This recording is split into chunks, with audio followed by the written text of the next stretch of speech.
Time for corporate America and the wealthiest one. Debunked. The rich don't pay their fair share. Dude, I love when Republicans do stuff like this, by the way. Begin to pay their fair share. Pay a fair share. You're going to start paying your fair share. I love when Republicans do this shit, by the way, when they like go out to bat for rich people. It's fucking awesome because like I think people are angry. And what Donald Trump at least does very well, even though it's like super threatening, is make it seem like he's on the side of the working poor. But this requires us to answer a few questions. First, what does the rich even mean? So when he does like the... When we ask what it means to be rich, it's easy to roll your eyes. You know, it's the dude with the mansion, the guy with the yacht. The truth is that the word rich is somewhat vague. A man who owned 1 million shares of Pets.com in February 2000 was rich. At that time, Pets.com stock was worth over $10 a share. This is the happiest day of my life! By January 2001, he would have been broke. There's a difference between realized wealth and unrealized wealth. Oh my God, dude. I'm debunking. People with assets that's not directly liquid cash are technically not rich. Yeah, like for example, this logic extended to its like final conclusion would make it so that Jeff Bezos is not even rich, okay? Elon Musk is not rich. Like, I guess they're not rich then. Thanks, man. Yeah, because like if Jeff Bezos technically only makes $60,000 a year. He does. Jeff Bezos gets paid $80,000 a year when he was the CEO of Amazon. Technically, he's not rich. Okay, got it, dude. Thanks. Perhaps we mean the man who owns huge chunks of land. Most of America's richest people made their fortune in real estate. Isn't it about time for you to learn how? But here we run into the same problem. The value of land rises and falls. By the same token, a poor landowner in Texas before the discovery of oil on his property was poor. Next thing you know, Jed Clampett is living in Beverly Hills. Wait, a poor landowner in Texas? Dog, you're still a landowner. Like, what the Wall Street, corporations. You said the value of land rises and falls? Yeah, dude. I love when the value of land falls because there's evidently more land. You know, when we expanded the land. Remember when the value of land fell when we found more land? I guess value of land does actually decrease when land becomes water. That would technically make the remaining land be more expensive because now there's less land. And the super rich. A billionaire class. You know, folks with helipads. This country has... That's true. Okay, owned. Netherlands, technically land expansion. Russian land expansion, okay, that's different. That is just on pre-existing land. They didn't make up new land. We're talking about making new land. Technically, your landlord isn't rich until he sells the building, Ben explains to the residents of a 4-bed, 1-bathroom apartment. Yeah. Worked for the rich for a long time and left everyone else in the dirt. It's worth noting when we talk about the rich that Bernie Sanders and Elizabeth Warren and Joe Biden talk about this as though it was a Marxist class, as though it's just a group of people and they were always the same. The truth, yeah, Joe Biden constantly talking about dialectical materialism, Jack. There was a time in human history when we had primitive accumulation, primitive communism, as I like to call it. And then the Mac attack happened in the form of enclosures, which is another kind of structural violence. Why? Many people said they were shot dead. We must return to a time where commodity production is based on need, not greed. Dark Brandon. And throughout people's lives, they move in and out of income quintiles. A quintile is a 1/5 or 20% portion of the whole. Quintiles divide the population, ordered by income from lowest to highest, into 5 groups, each with an equal number of households. The vast majority of Americans will spend their days in many different income quintiles over the course of their life. People tend to increase their income quintiles over the course of time. That's fundamentally a flawed assessment. But of course, I am not surprised that Ben would go along with the anti-Marxist approach to this. But also, even then, capitalism has gotten to such an unmanageable level of wealth accumulation that certainly has not trickled down to the other quintiles that, no, it's not even true anymore. What he's talking about is like the old attitude, like the endless expansion and like, you know, American prosperity, American dream mentality, which doesn't even work anymore. So thank you, Ben, for just lying on behalf of our capitalist overlords. So put aside race or sex or any of the other complicating factors people like to talk about with regard to income. If you take age is probably the #1 confound in terms of the income quintile. Younger people earn less. As you move into middle age, you earn more. In no quintile of the income. Why doesn't anyone think that this is like an idiotic argument to make, dude? I just like how? Yes, babies. Babies are making $0. They are in the worst quintile. Babies are not earners and therefore should be kicked out of the home so they can learn valuable skills. Whereas the older you get, the more you move up in the ranks of productive workers. For example, when you have a lemonade stand as a baby, as an industrious baby, you're not making a lot of money, maybe $10 max. However, when you take over your father's jet ski dealership, all of a sudden you've become a much better earner, moving up in quintiles. Distribution.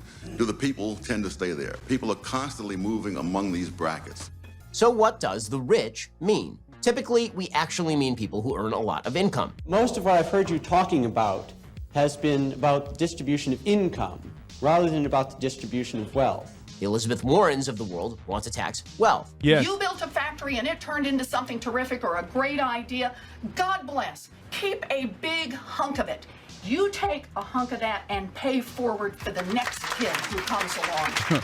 But as we've seen, what a monster. What an absolute monster. What a horrible idea that is. Okay? What a horrible, horrible, terrible idea. Like, I mean, I'm not the biggest fan of Elizabeth Warren, but like, she's right. You know what I mean? That's a totally reasonable and normal thing to demand. Wealth on paper is not always wealth in reality. What's more, taxing wealth ends with destroying wealth because people have to then liquidate their unrealized gains in order to pay taxes. The left says that they're focusing on income tax. Yeah, except if only there was a way to like, I don't know, implement some kind of progressive taxing system into that process. I don't know, like, especially considering that the top 10% of wealth own 90% of the fucking market, so that like for 90% of the American population, they wouldn't actually be harmed by this policy in any meaningful capacity. And therefore those who would simply have to liquidate their wealth, like literally every other fucking human being who is incapable of paying their fucking taxes, would do so. But Ben is making it seem like it's not actually the top 10% of wealth. It's actually everyone that would be harmed by a policy such as this. But it's bullshit. It's that simple, by the way. If I, as a self-employed person, okay, don't have enough money to pay big government man at the end of the year, I'm going to have to sell some shit to be able to do so. That's a normal thing, okay? That's why everybody has accountants after a certain level of income, so that they make sure that they have enough money fucking cast aside to pay the government. That's how it works. For the average worker, as I was also until 2020, the lion's share of the taxes were already being taken out of my W-2, out of my wages, regardless, before it even reached my fucking pockets. Why is it that we just act like it is so unfathomable to pay taxes if you're rich? And not only that, but if you are also one of the few incredibly fortunate people who was lucky enough to be in the working class and yet still was able to purchase a house, you're already paying property taxes, which is, of course, another wealth tax. And guess what? It might be shocking to you, but there is an assessment made on the value of that thing that you're talking about, and that value can diminish or that value can increase, and you can tax, and you can get taxed accordingly. Interesting stuff. Interesting stuff. Fun to think about. Tax, they don't even focus on that, really. They just sort of say that a person is rich, therefore they don't pay their fair share. The idea is that if they weren't stealing tax money, they wouldn't be rich. Do you think the people at the top are paying They quite literally are doing that because they've designed a system to be able to do so. We talk about buy, borrow, die often on this broadcast, which is a way that wealthy people are able to basically never really pay any fucking taxes because they don't have to cash out any of their fucking assets. This is, of course, before we talk about regular tax evasion, offshoring shit, or not even offshoring shit. You can just, use American tax loopholes that already exist. What the wealthy do in buy, borrow, die is they have a fuckload, an nearly infinite amount of assets, right? They have an infinite amount of leverage. What that means is they can always go to a bank and say, hey, I'm worth, billions of dollars, please give me a fucking loan with an incredibly low interest rate. And banks are like, oh my God, you're working with us. That's wonderful. I will give you literally the lowest interest rate, so low that it'll blow your fucking mind. And it's a very fortuitous system for both the bank and the rich person. The rich person gets to use as much money as he wanted to, okay, while simultaneously not selling any of his fucking assets. Then none of that is taxable, obviously. And you don't have to now give the government money, okay? You're just giving the bank a way, way lower percentage. It's like paying a tax to the bank for money that you're getting from the bank. But that tax is not, 37%. That tax is 1% on whatever money you're taking out. That's how it works. And this is why the effective tax rate for so many of the wealthy people is around like 1% or even less than 1%. Whereas the average American is paying, in recent years, the median American household earned about $70,000 annually and paid 14% in federal taxes. The highest income tax rate, 37%, kicked in this year for couples on earnings above $628,000. Okay? Whereas the true tax rate for Warren Buffett is 0.10%. The true tax rate for Jeff Bezos is 0.98%. True tax rate for Michael Bloomberg is 1.30%, and Elon Musk is 3.27%. Do you understand? So whenever people like Ben Shabibo and all these other people like freak out about this and say the rich are paying their fair share, the rich are paying their fair share, like they're fucking lying. They're lying. The rich people that actually do pay their fair share are not the asset owners, but rather doctors, lawyers, like high paid professionals, okay?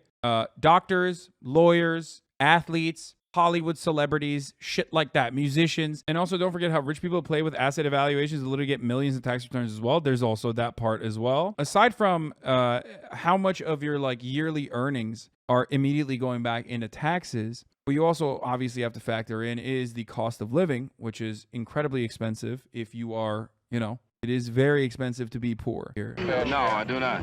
It's the working man that's paying taxes. Poor man. That's right, poor man. I mean, they've got marvelous accountants that know how to fix everything up. The company like the Ford Motor Company didn't pay a cent in income tax last year, yet your paycheck is abused. That's not true in any way. Let's say that you're a business owner. You are paying taxes 1,000 different ways. You're paying for the Social Security of your employees. You're paying for their unemployment insurance. You're paying capital gains taxes if you ever realize any of the gains in your company in terms of selling your stock.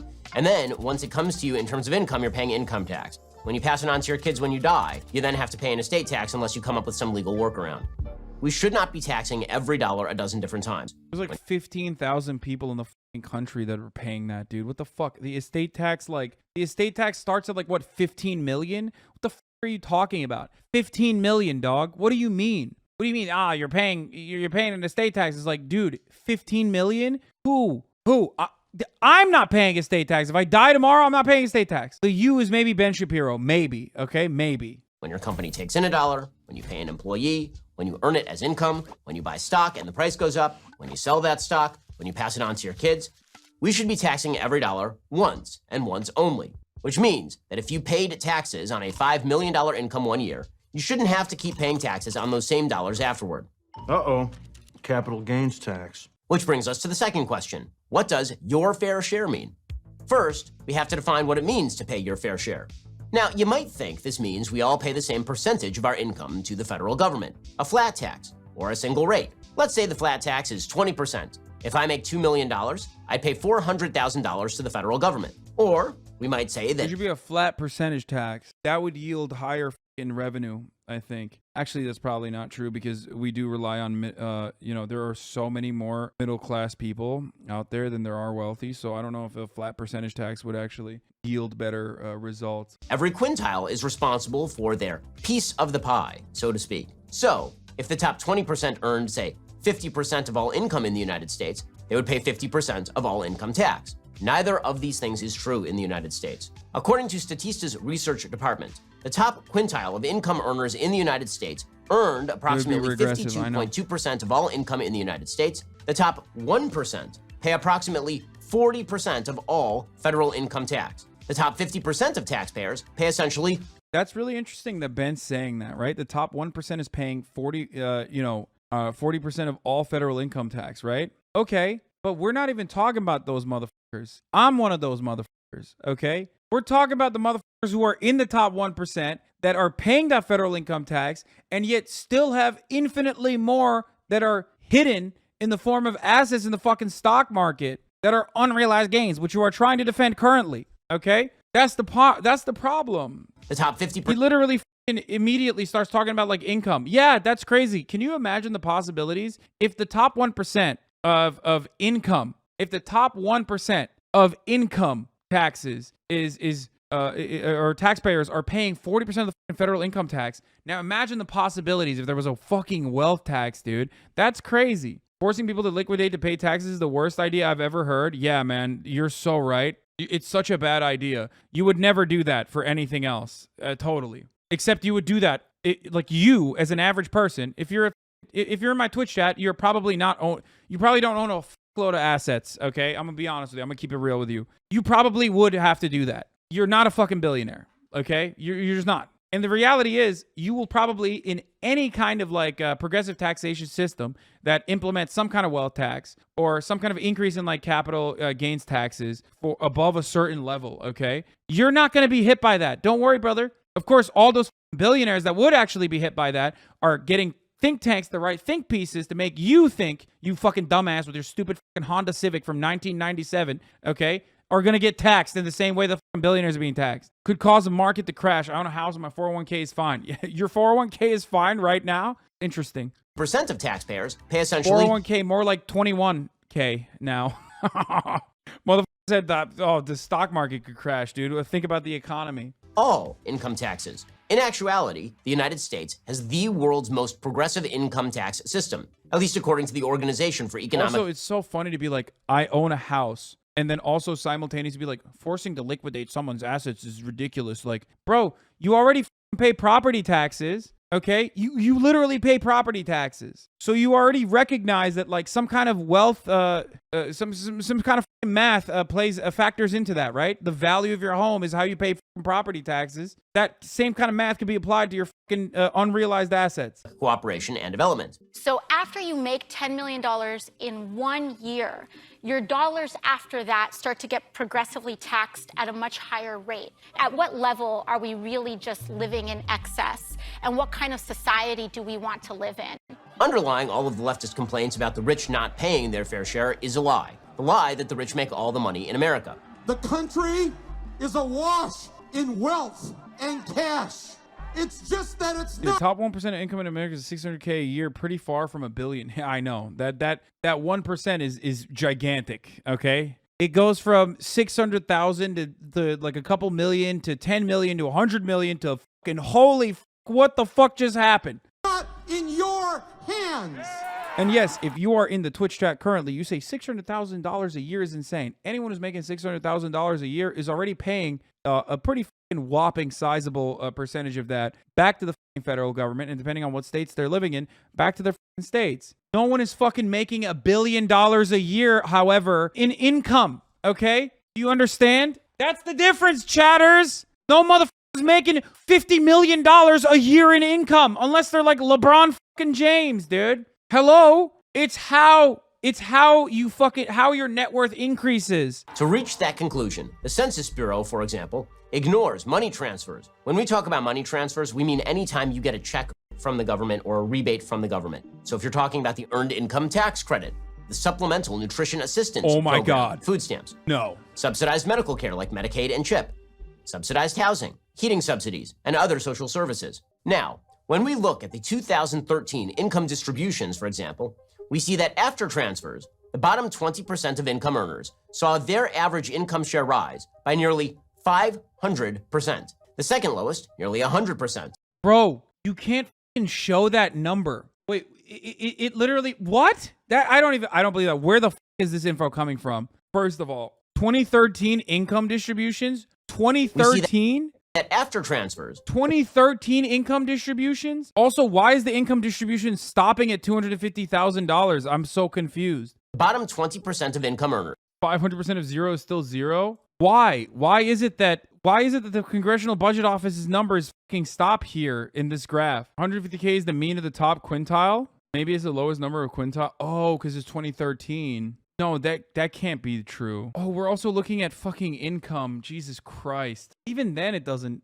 There's no way. Ben is playing fast and loose with definitions here, where he's like talking about wealth taxes and how it can't work, and then simply showing you income. If you're only looking at income, but even then it doesn't make sense. There has to be more numbers here. What the why would it stop at 250K? Saw their average income share rise by nearly 500%. The second lowest, nearly 100%. The top income group lost 31.9% of their earnings through taxation. Bottom line, according to the American Enterprise Institute, quote, no, I don't think this graph is made up. I think this is the Congressional Budget Office's graph. So I don't think it's actually made up. This is to justify, but we're talking about income distributions, right? So here's how it's here's how this data is bullshit across the board. Like, the data itself is real. The thing that I consider to be confusing is that let me just start off with this. The data that he is trying to make an argument for does not exist on this graph, because we are just simply looking at income. Not only are we looking at 2013 income, which is like a drastically different lifetime, okay,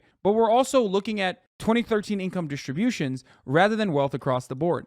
People that actually make an argument on where we can actually make more money, okay, for the government's coffers, don't say that we have to tax, like, when they say we have to tax the 1% more, they're not saying we got to fucking tax people that are like doctors and lawyers and shit more. They're talking about people that have assets, okay? After you reach a certain point of wealth, after you reach a certain point of income, you're talking about taxing like 10 people, okay? Wealth is not the same as income. If you're going to talk about wealth taxes and then you point back to income, you're doing a Mott and Bailey argument. Where people are actually currently fucking advocating for taxing wealth, unrealized assets, unrealized gains, distribution of household income and federal taxes. Yeah, this is just talking about federal taxes and household income. It's not net worth, it's not wealth. And the missing quintile goes from 250K to 1.6 million, page 33. Are you fucking kidding me, dude?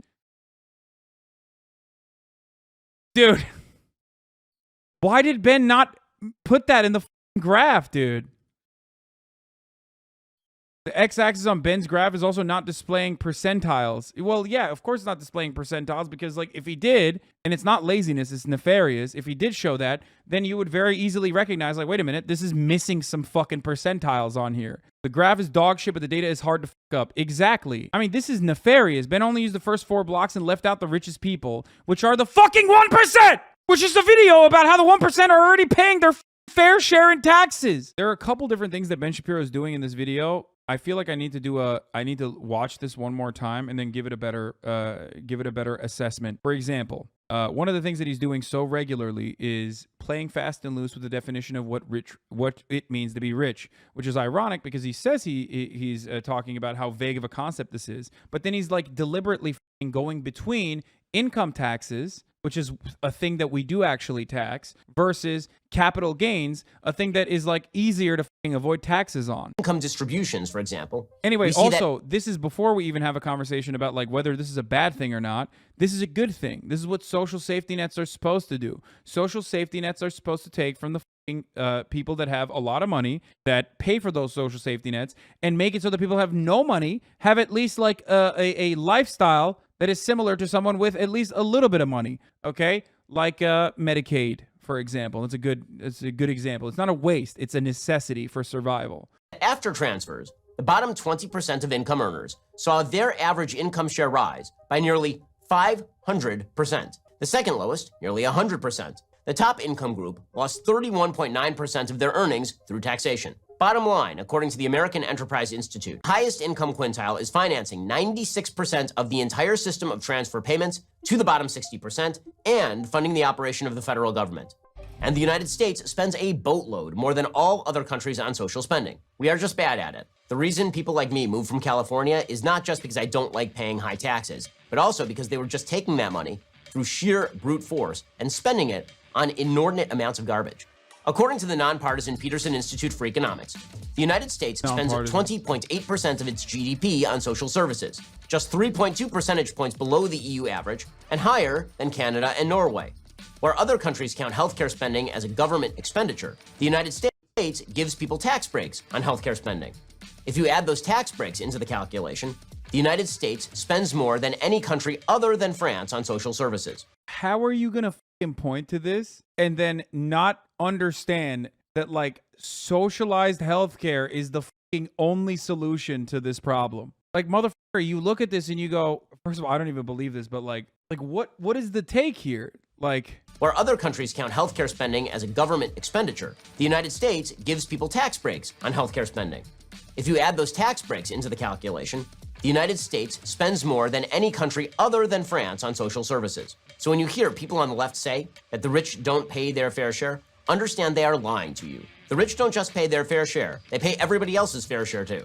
Bro, what the fuck? This is the worst video I've ever watched on this, dude. You're saying tax breaks are government spending? I mean, this is literally the fucking, I'm willing to bet that's not a per capita number. There's no way. What makes no sense is like, this is an argument verbatim that the left uses, right? We as Americans spend more on healthcare than any other fucking country, okay? Even when it is adjusted to like the individual American, okay? We spend more per capita on healthcare, and we have worse healthcare outcomes because healthcare is rationed on the basis of who can pay for it rather than need, like other countries with socialized systems have. Using this as a separate example while talking about like how the poor are paying already too much in fucking taxes, just fundamentally psychotic. Did I miss something, or did he exclusively talk about personal income tax for the whole video? Yes. He briefly mentioned that, you know, a lot of idiots on the left want to do wealth taxes, but they're idiots, and then moved on from the wealth tax and went exclusively back to income. Exclusively about how income taxes are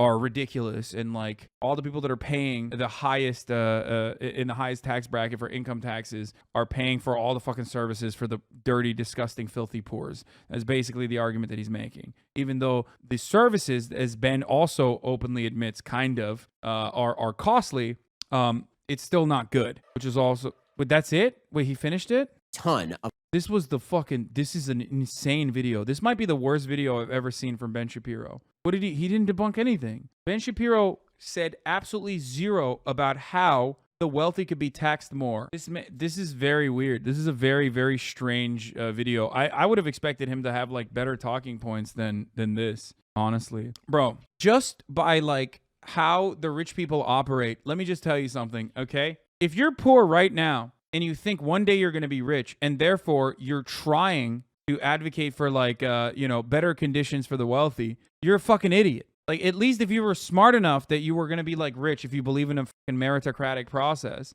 you would be currently advocating for smart things for your current status, like more government spending on you and not the fucking wealthy, because the wealthy never fucking stop demanding more money from the government. They get all the money from the government. They get all of it invested into their fucking businesses in the form of subsidies. They get all the fucking tax breaks. You get none of it. So even if you were currently poor, you should never advocate for the wealthy to get a fairer shake in our economy, okay? Because they certainly are